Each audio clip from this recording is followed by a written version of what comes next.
kasi parang kung may problema ka sa barkada. Lagi ko silang naririnig sa video, okay, yung mga pinsan ko napakahilig. Sa lahat ng aspiring Pinay rappers dyan, kung wala sina Lady Diana at Chill, Parokya ni Edgar at Chico Sai, sila yung nagbigay ng humor at emo vibes sa youth culture noong panahon. Tayong 3 ways para bumoto. Kaya kung ako sa'yo, At saka napansin nyo, yung collabs, hindi lang siya pang hype. Kasi may purpose na. It's either to unite fans like Patawad, Paalam ni Moira at I Belong to the Soup. And meron din mga bago na indie tracks na sobrang underrated din, katulad ni Muni Muni.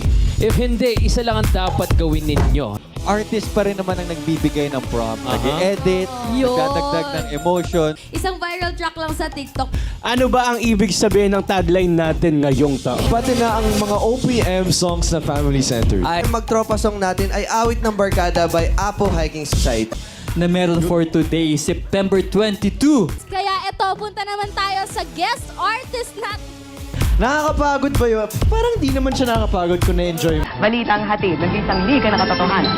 Kasama-sama nating pagiging kasaksi. Balitang hatid na nag-iisang liga ng katotohanan. Kasama-sama nating pagiging saksi.